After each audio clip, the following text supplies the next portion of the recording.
حضرت سیدنا عبداللہ ابن عباس رضی اللہ تعالیٰ عنہ سے مروی ہے کہ رسول اللہ صلی اللہ علیہ وسلم نے ارشاد فرمایا، اللہ عز و جل ماہ رمضان میں روزانہ افطار کے وقت 10 لاکھ ایسے گناہ گاروں کو جہنم سے آزاد فرماتا ہے جن پر گناہوں کی وجہ سے جہنم واجب ہو چکی ہوتی ہے۔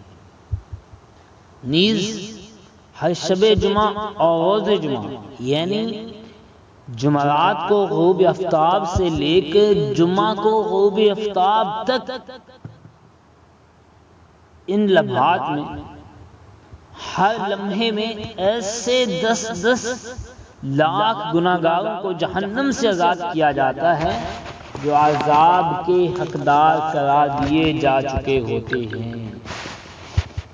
تو پھر کیوں نہ کہیے عصیاں سے کبھی ہم نے کنارہ نہ کیا، عصیاں سے کبھی ہم نے کنارہ نہ کیا، پر تو نے دل آزودہ ہمارا نہ کیا۔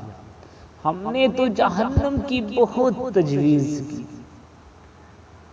اے مالک ہم نے تو جہنم کی بہت تجویز کی، لیکن تیری رحمت نے گوارا نہ کیا۔ میٹھے میٹھے اسلامی بھائی، بیان کردہ حدیث مبارکہ میں رب الانام عز و جل کی کس قدر عظیم شان انعام و کرام کا ذکر ہے۔ سبحان اللہ۔ رمضان المبارک میں روزانہ 10 لاکھ ایسے گناہ گاروں کی بخشش ہو جایا کرتی ہے جو اپنے گناہوں کے سبب جہنم کے حقدار قرار پا چکے ہوتے ہیں۔ نیز شب جمعہ اور روز جمعہ کی تو ہر گھڑی میں 10 لاکھ گناہ گار عذاب نار سے آزاد کرا دیے جاتے ہیں۔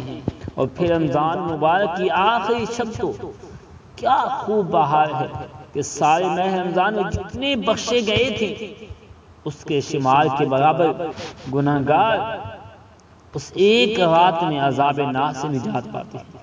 اے کاش اللہ تعالی ہم گناہ گاروں اور بدکاروں کی بھی مغفرت فرما دے۔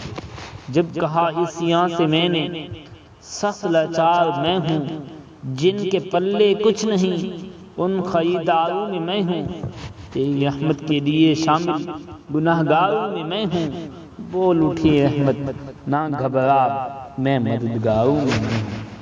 صلو علی الحبیب صلی اللہ تعالی علیہ